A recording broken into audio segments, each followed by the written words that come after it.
হবিগঞ্জ জেলার বাহুবল উপজেলার নিভৃত পাহাড়ি কোণে আমতলী চা বাগানের পাশেই লুকিয়ে আছে এক শোক স্মারক স্থান, ফয়জাবাদ বধ্যভূমি। ১৯৭১ সালের ভয়াল দিনে এখানে সংঘটিত হয়েছিল অমানবিক গণহত্যা, যার নিদর্শন আজও মাটির নিচে ঘুমিয়ে থাকা অগণিত কঙ্কাল।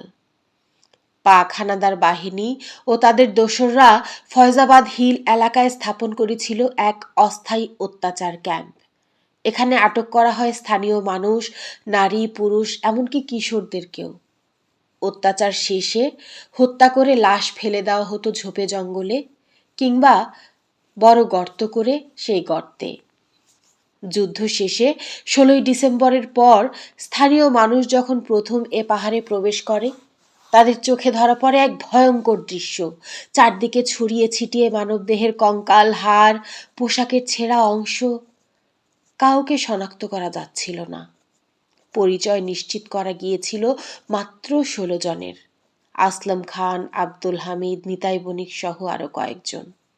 বাকিরা হারিয়ে গেছে ইতিহাসের অজ্ঞাত পাতায়, নামহীন, চিহ্নহীন।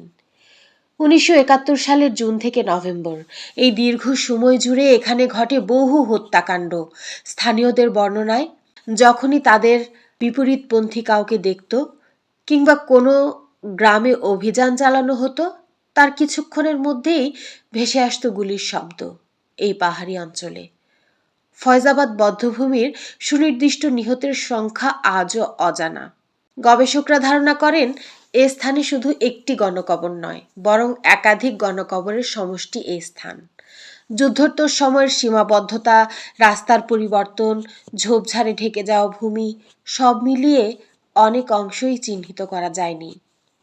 স্বাধীনতার ৫০ বছরেরও বেশি সময় পর এই বধ্যভূমির অনেক অংশ এখনো অরক্ষিত। নেই নিয়মিত রক্ষণাবেক্ষণ, ঝোপঝাড়ে ঢাকা পড়ে থাকে শহীদদের স্মৃতি। যদিও স্থানীয় চা বাগানের কিছু লোক এই জায়গাটা পরিষ্কার করে এখন, কিন্তু রক্ষণাবেক্ষণের জায়গাটা আসলে এখনো খুবই দুর্বল। আমাদের এই ছোট্ট দেশটাতে এমন অনেক বধ্যভূমি আছে যা আমাদের মনে করিয়ে দেয়, স্বাধীনতা কোনো কাগজের শব্দ নয়, এর পেছনে আছে অগণিত মানুষের ত্যাগ, রক্ত আর বেদনা।